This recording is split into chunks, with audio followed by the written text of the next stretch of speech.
You beggar, since you don't understand your position, why should you unnecessarily talk so much? Don't all of you wait at our house, depending on us for our livelihood like crows? Can you bring my black bag? Yes. So we'll repeat this translation. You beggar, since you don't understand your position, why should you unnecessarily talk so much? Don't all of you wait at our house,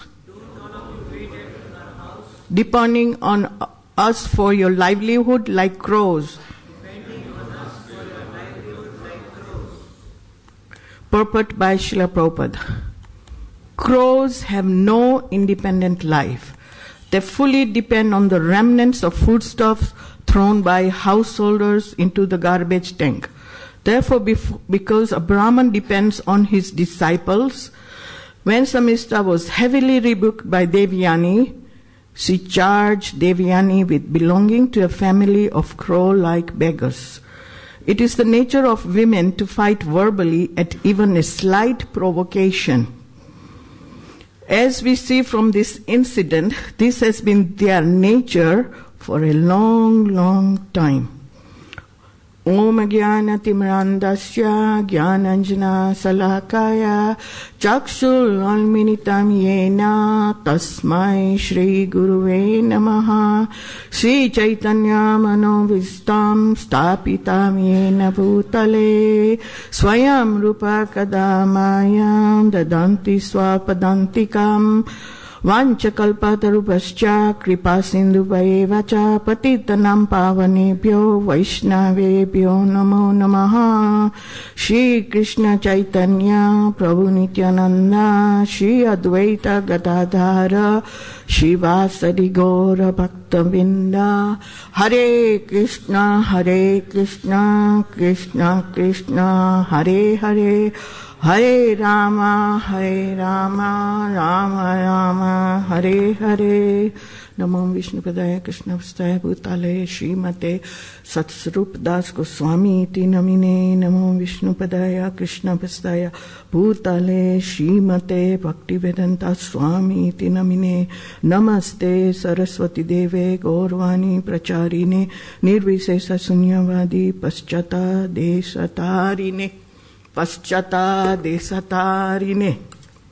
How nice. How true. So, talking about envy, but the story was actually told, was it a couple of days ago by Rasraj Prabhu. Do you remember? Who remembers? Rasraj? Just a couple of days ago. He actually foretold this story. So, thank you very much, Mataji. So this canto is about so many names of kings. Can anybody tell us some of the reasons why there are so many names? Kripamoya slightly hinted to it. Anybody? What are the reasons why so many names of these kings which we have to keep on repeating? So many names, not just kings, their families, their histories, their dynasties. Please. Anyone? I'm sure somebody knows it. What is the reason? Please speak up. I think actually, do we have a second mic? It would be such a good idea, don't you think? Yeah? Because there are so many people on internet that don't get to hear the audience. So please, can you speak up, Prabhu?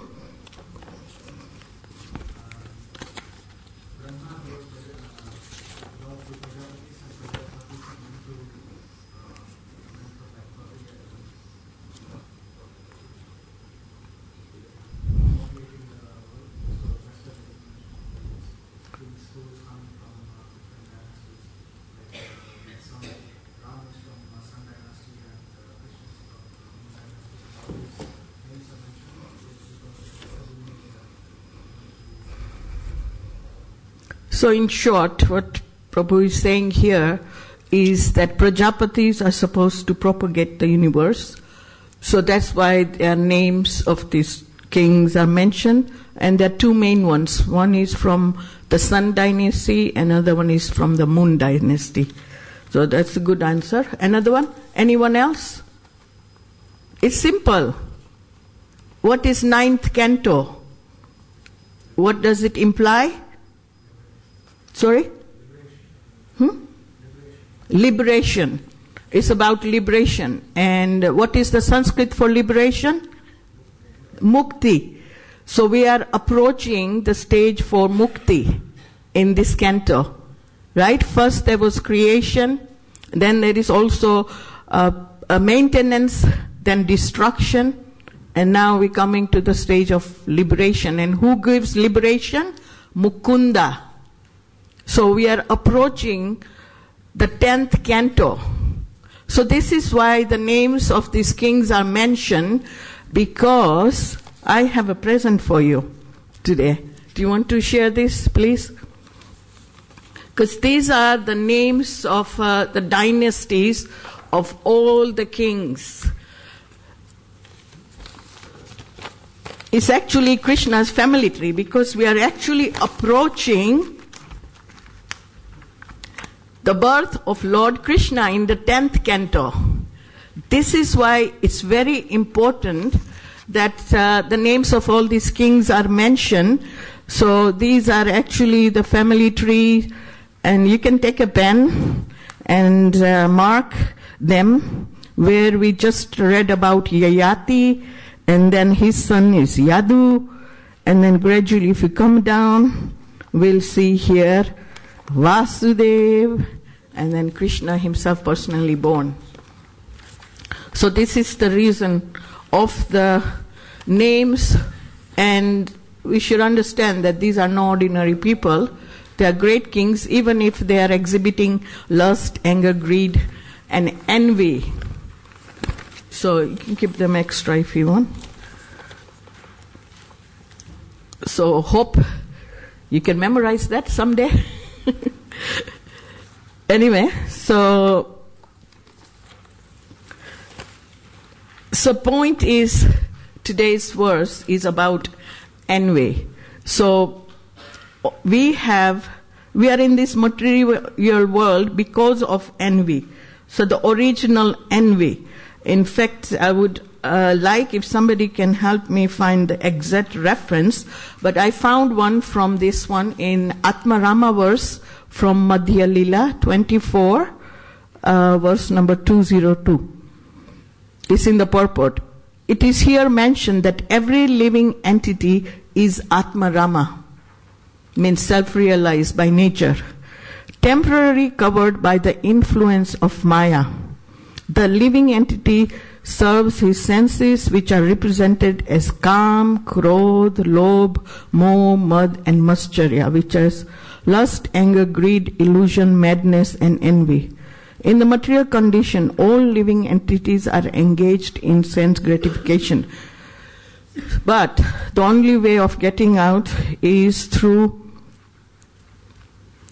when they associate with devotees who follow the regulative principles, they become purified and awakened to their original consciousness. So, this is the reason. Does anybody know that particular verse? I could not find it. I just found it in the purport, in many purports actually, that this material world is created because of the original envy of Krishna, because we want to lord it over and become like Krishna. So the Supreme Lord created this material world. So, the root cause is the original envy. So it's not just among women, but every living entity that is in the material world. We are afflicted with this disease called envy. If that is not enough, then Lord Brahma creates 5 kinds of nations. Does anybody know that 5 kinds of nations? It's good to remember. It was in the 3rd canto. So ultimately it's called 2 kinds of potency. One is throwing and the other one is covering. You see, we just heard that The soul is by nature Atmarama and it's pure. Because it's pure by nature, it can only subsist purely in the pure environment, which is the spiritual world. So in order for the soul to exist here, it has to be covered, because it cannot live in this condition. So this is why maybe it's the mercy of Lord Brahma to bring in this nescience of covering. Of course, the Durga Devi does this, throwing and covering. So then Brahma gives these 5 kind of nations, which is, anyone want to try? It's in the 3rd canto. Okay, it's illusory bodily conception, sense of death, sense of self-perception, anger after frustration, false ownership.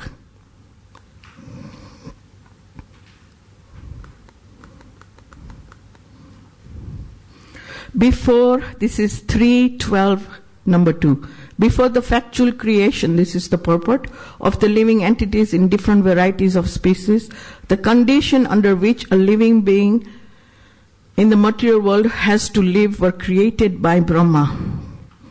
So then here in this purport, Srila Prabhupada gives the definition of these things. Unless a living entity forgets his real identity, it is impossible for him to live in the material condition of life. Therefore, the first condition of material existence is forgetfulness of one's real identity. And by forgetting one's real identity, one is sure to be afraid of death. Although a pure living soul is deathless and birthless.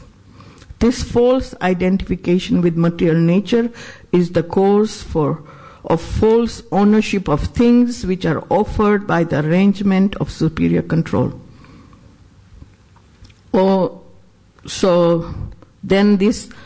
due to false identification, the conditioned soul becomes entrapped by the sense of false ownership of the property of the Supreme Lord. It is evident from this verse that Brahma himself is a creator of the Supreme Lord, and the 5 kinds of nations which condition the living entities in the material existence are created by Brahma.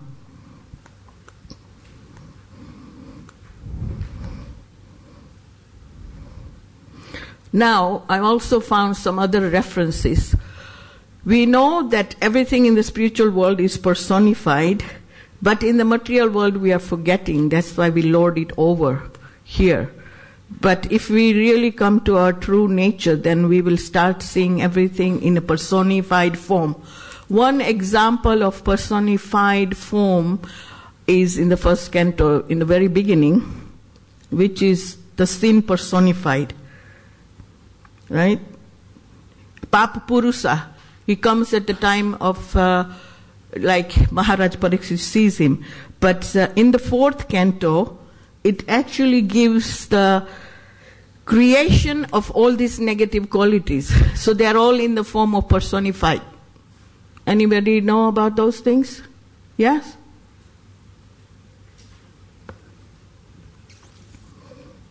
Okay, so Canto 4, Chapter 8, verse number 2. Another son of Lord Brahma was irreligion, whose wife's name was falsity. From their combination were born 2 demons named Damba or bluffing and Maya or cheating. These 2 demons were taken by a demon named Nirati who had no children. Text 3. Maitreya told Vidura, O great soul, from Damba and Maya were born greed and Nikriti. Nikriti is called cunning. From their combination came children named anger, which is Krodha, and Himsa, which is envy. So envy is born from greed and cunningness. And from their combination were born Kali and his sister Durukti, which is harsh speech. Are we familiar with this? Text 4. O greatest of all good men, by the combination of Kali and her speech were born children named Mrityu, which is death, and Piti, which is fear. From the combination of Mrityu and Birti came children named Yatna, which is excessive pain, and Nirava, which is hell. Text 5. My dear Vidura, I have summarily explained the cause of devastation. One who hears this description 3 times attains piety and washes the sinful contamination from his soul. So, now you know where we get this envy. It's not one time, but 3 or 4 different universal management are trying to cover the living entities. So we act in this illusory way. First, Lord Krishna created this universe, then Durga Devi throws the soul covering and throwing potency, then Brahma creates the 5 kind of nations, then further Brahma creates all these 6 enemies. And all this personified of sinful living entities. So, I just wanted to share with you and remind us of Bhakti Vigyan Maharaj's seminar in January. It was all about envy. Does anybody remember that? Yes, very good. It was 2-day seminar. And he's done a lot of research on that, and he shared with us. So he says there were 16 categories of envy, but they are actually in 4 stages. So just for the sake of our memory, because I've done some study on that, and I thought it's a very good idea to share that. Like I said, I'm just sharing what I've heard from the senior devotees. So it's again like offering water of Ganges to you. Okay, so first one is called Avagya. I'm just going to read directly from the notes, so I haven't put in my words, so you know. It's disrespect, vidambana, hypocritical, pretense, and arrogance. These are all different translation of the word avagya. Avagya is almost like ignorance. It goes more and more because of this slight offense to our devotional service, which becomes sankochita. So what happens? Maharaj mentioned that, we know that the devotional service is so powerful that it flows. He explains that it's described that it flows like river Ganges. It's really powerful. One cannot stop it. But this avagya or vidambana or hypocritical behavior or pretense or arrogance, actually it creates sankochita. Sankochita is almost like it loses the potency, and Maharaj says it blocks the power of devotional service. So it's not powerful by itself, but it stops. Just like a river, you have a dam or some big boulders or something. So sankochita is like that. So it blocks the power of devotional service. His main point was that archana vidambana. He says this is the hypocrisy in the heart. The reciprocation from the Lord stops. So if we are even performing devotional service, and especially mentioning about the deity worship. So if one worships the deity and forgets about the Lord situated in everybody's heart, that was the whole point of his seminar, was to try to understand that the Supreme Lord resides in the heart of every living entity. So he goes into explain the different stages. So this one is the first stage, is vidambana. If we don't respect or recognize this first stage is called the first stage of disease. But Srila Prabhupada, he mentions that this could be rectified. This is just like a small degree of offense. In the description of what is the actual offense is this one. If we see somebody lower than us, then we should catch ourselves immediately, just by thinking about it. How can somebody be lower? Because every living entity, there's the Lord situated in the heart. Krishna is in everybody's heart. And everyone is an object of worship. This is surprising, isn't it? Because we hear about the different kinds of association. One who is equal, one is higher, one is lower. But we have to catch ourselves not to forget that the Lord is within the heart of every living entity. Okay, we're going to describe that further in the last part. The second one is upeksha. So this one is where one wants to avoid the person because of unpleasant feeling in the heart.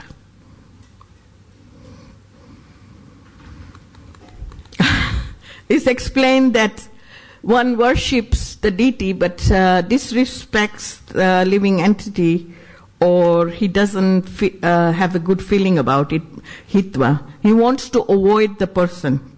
Okay? So this offense is almost considered like pouring ghee in the ashes. So it's completely useless. So in other words, the deity worship or your devotional service, it doesn't bear any fruit. So when the envy in the heart becomes stronger, then we want to avoid that person. So Lord is not very pleased because He's watching all these things that are going on in our mind, in our heart. So if one consciously allows this disease to allow the second stage, where you want to avoid this person out of envy, so the result of such negative attitude, you don't like him, is the same result as again mentioned here above, is pouring ghee in the ashes. One's devotional service will have zero result. This is like attitude of hatred. So it's gradually increasing. The third one is dvesha, dvista, or envy or hateful. Sometimes you pray that something bad can happen to that person you hate. Active hatred. Kapila Dev says, as a result of such a negativity, one will get separatist attitude. He feels happy when somebody is suffering because of the hatefulness. There is no peace because of this hatred is there. This stage cannot be controlled. One cannot perform devotional service if there is no peace. So you can see how it becomes stronger. Jai Shri Radha Gokul Nanda, Jai Shri Taram Lakshman Hanuman Ki Jai, Jai Shri Gaur Nitai, Jai Srila Prabhupada. So you can see this is the third stage. And the fourth one is avamani or ninda. One who performs devotional service with envy will not get any reciprocation. When one manifests hatreds, which this hatred comes out from the heart and blasphemes the devotees, the result is that the Lord is never pleased. If we do this to others, then we feel that Krishna does not exist. Actually, Krishna disappears because of this blasphemy. Krishna says, I turn away my face from such a person. So, Vishwanath Chakravarti Thakur, he calls it's the worst kind of offense. In the 11th canto, insulting words are more painful than the actual pain that is inflicted with an arrow. So then Maharaj mentions the example of Draupadi. The whole Mahabharata war happened because of this insulting word of Draupadi to Duryodhana. He mentioned that she said that the son of a blind is a blind because, he could not actually tell the difference between the water and the actual marble floor or whatever quality that floor was made of. So then it hurt Duryodhana so much that, it carried this, and therefore the whole war was created. So now, after that, in the next lesson, Maharaj gives the solution. So the main point to remember first is that the Lord is situated in every living entity's heart. So if we cannot understand that, and we create all kind of envy and hateful behavior, so that's the result. It's quite interesting. The solution is we should not discriminate between other living entities and yourself. So don't be separatists. So when we say this, there's something that comes to mind from Christian culture. Anybody? I'll repeat this. Do not discriminate between other living entities and yourself. So what is a similarity in the Christianity? Yes. See? So it's the same in all, but they don't go deeper. Here, it's in the Bhagavatam. Love thy neighbor as thyself. So here specifically mentions one should not discriminate between other living entities and yourself. So do not be separatists. So it goes up to explaining even how you respect them. It actually talks about worship. How do we worship other living entities? Any idea? How can we see other living entities equal as ourselves? Sorry, please? Very good. But that's only when they come to our house. But this one, he says, see all living entities as yourself. Mataji said, Atithi means the guest that come to our house. Yes? Anybody remember that lecture? Or, in fact, I'll be very happy to share because we made some notes. Somebody transcribed some parts. Yes? It's very close. That's one part. It's good. Yes, it's simple as that. When we see the Lord in the heart of every living entity, we have to give them respect. As simple as that. Respect. So there are two things mentioned. Respect and food or gifts. So Maharaj explains it in a very funny way. He says, actually, when in the reference it's mentioned that there is a word which Srila Prabhupada didn't translate it like literally, but Maharaj found out from Vishwanath Chakravarti and other ones that it's mentioned the word udara.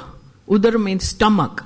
So Prabhupada mentions it as living entity, but actually it means the stomach. So everybody, wherever he is, he carries his stomach with him. So it was mentioned that what's the highest pleasure in the material world? And Maharaj said, people think it's sex, but it's not. It's food, it's eating. So it says, yes, we have to be very mindful of sharing our food or feeding people. Feeding, giving gifts, and offer respect. So the three words that were mentioned was Dan, means charity, Man means respect, and Maitreya means offer friendship. So what's the first offense that we have to guard against to the holy name? See? So we are again and again reminded of this thing. Not just devotees who's chanting the holy name, but in this particular one he mentions every living entity. So there, Maharaj gives the example that Srila Prabhupada would feed the rats and snakes. Srila Prabhupada's father would feed the rats and snakes because, he said that they were considered like family members, So, of course, the purpose was that they won't eat the cloth. And then, at Govardhan Parikrama, he saw one very old sadhu. He was doing something like bending over and doing something he didn't know, but when he went closer to look, guess what he was doing? He was actually feeding the ants with the flour and sugar. So there are people that actually do that. I've grown up seeing that they offer food to the ants. And there is a very interesting culture or a lifestyle. It's still being maintained in South India. Every morning they make kolam. In South Indian culture it's called kolam, but in Hindi, Gujarati it's called rangoli, something like this decoration. And the reason behind that is that they have to do it before the sun comes out. So what's the purpose? Because there are some living entities that they cannot bear the power of the sun. So they go in the hiding. So they only come out before the sun comes out. So that's when they make this rangoli. But that rangoli has to be done with edible items, not colors, artificial colors, or presently they use sand, they use crushed glass. So imagine what happens to the living entity when they eat that. So same as Holi. Now it is a big innovative idea in ISKCON. But, so many people criticize it. But as this movement is growing, just like Kripamoya Prabhu gave a very nice overview of the purpose of this movement. So as this movement is growing, we are seeing different innovative ideas. And yes, people can criticize because they keep on saying, this is not what Prabhupada created, this is not what Prabhupada gave. But actually, at the time of Srila Prabhupada, they were just young brahmacharis at that time. Of course, they come from the hippie background, and he used whatever was available. Srila Prabhupada broke many Vedic rules to establish this movement. Even now in India, you will see no ladies are able to give in major temples to do arti or go on the altar because of the culture barriers there. So, what does that mean? Actually, let me finish the point about that using rangoli and the color. So then the householder duties, when they make this rangoli, it is that they feed the grains to those living entity. Of course, there are 5 kinds of yagya that the householder is supposed to offer. Dev yagya, Pitri yagya, to all living entities, to human beings, like that. So, Devarsi Putatnam, Nirnam, Pitrunam, although it says that one is free from, Maharaj actually quotes that verse, devotees think that because we have taken to devotional service, we are free from the obligations. Actually, as soon as a living entity is born, he is obliged to these 5 categories of living entities, which means everyone. Rishis for giving us the scriptures, Devta for giving us all these 5 material great elements. Human beings, because we live in the society with human beings and we need each other. And all living entities because of the eco-social and environmental purposes. So we are indebted. And then, Srila Prabhupada also explains how, it's actually in 11th Canto, chapter 20, how we can nullify this debt. Of course, it is from pure devotional service. It says one is freed or one is will be above that or his debts are nullified, but it's for person who take it purely up to the, but as long as we have this material body, we have to actually perform the duties and activities for Manav Dharma. That's why we have Dharma Shastras. So there are rules for eating, there are rules for sleeping, there are rules for greeting. Everything has rules. And even like, as I said, in the early days, it's amazing how Srila Prabhupada gradually, established the Vedic culture. Now, the people from Vedic culture are even more amazed to see the people from Western countries taken up so many rules. And that's all thanks to Srila Prabhupada. So, going back to innovative ideas.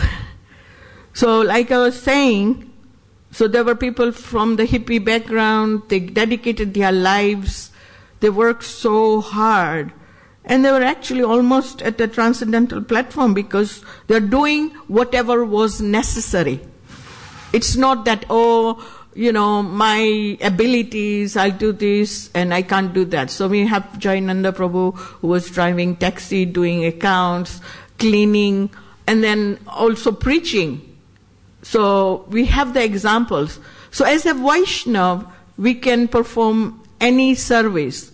But for organizing the societies, gradually we are at a stage now, actually we are long overdue, where we have to define the nature of different living entities, ourselves, and be fixed on that. But there are always going to be the core group of devotees who will be doing all these different activities, just like as we see, especially in the temple. So that's why this Varnashram thing is very confusing, because people see that, they can do anything, I'm a Vaishnava, I can do anything, right? But then we have many fall downs also. But there will be some always. But then, for the general society, we need to have these divisions. And that's why we need to have Brahminical councils, and that way we can help understand a person's nature, guide them, engage them according to their nature. So one last point on envy, sorry for getting diverted, is that yes, we all have original envy. Some living entities have more than others, just like here it mentioned that women as a class have more. But a person who is a Vaishnava, right, one should not discriminate and consider a woman to be a Vaishnavi to be less in her character of his Vaishnavism, because after many birth and death, a living entity takes to devotional service. Brahmande, Brahmite, Kon Bhagyavan Jiv, Guru Krishna Prasaya Bhakti Lata Bij. So these are great souls, so we should not make an offense like that. Out of thousands and millions of living entities, only few take to this devotional service. So, Bahunam Janmanante, after many birth and death also. So we have to be very careful, but of course, yes, it's very hard.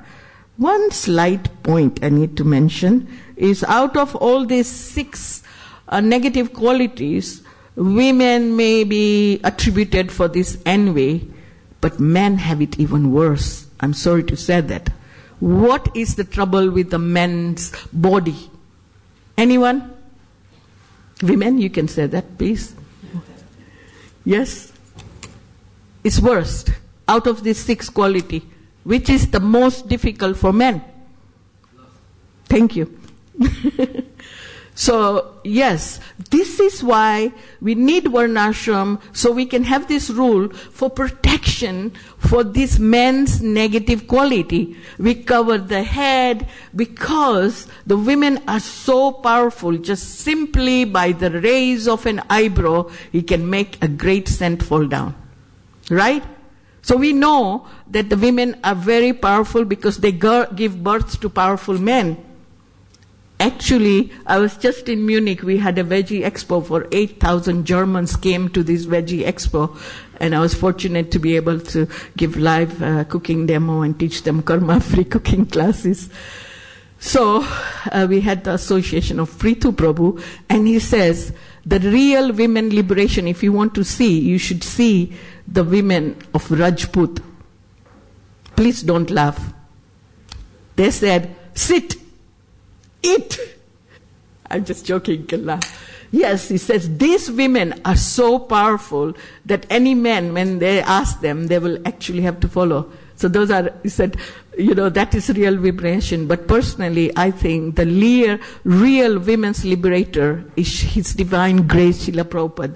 Because he gave us this opportunity which wasn't even available any time ever to... In the creation of the world, we know we have Mother Draupadi, Queen Kunti. They were great women, but she was taking care of the treasury. She wasn't giving Srimad Bhagavatam class. Only Srila Prabhupada's mercy that this is a very special Kali Yuga where Lord Chaitanya has come to liberate every living entity from all these different negative qualities. And in love, what is opposite of envy is love. Amazingly enough, it's the same color. Sometimes in the material world, they use green as envy, but actually the heart chakra is also green. So it's actually love. So in love, we can call out the holy name. Hare Krishna, Krishna Krishna, Hare Hare, Hare Rama, Rama Rama, Hare Hare. That can get rid of the root cause of envy and all these negative qualities, as mentioned in Harinam Chintamani also.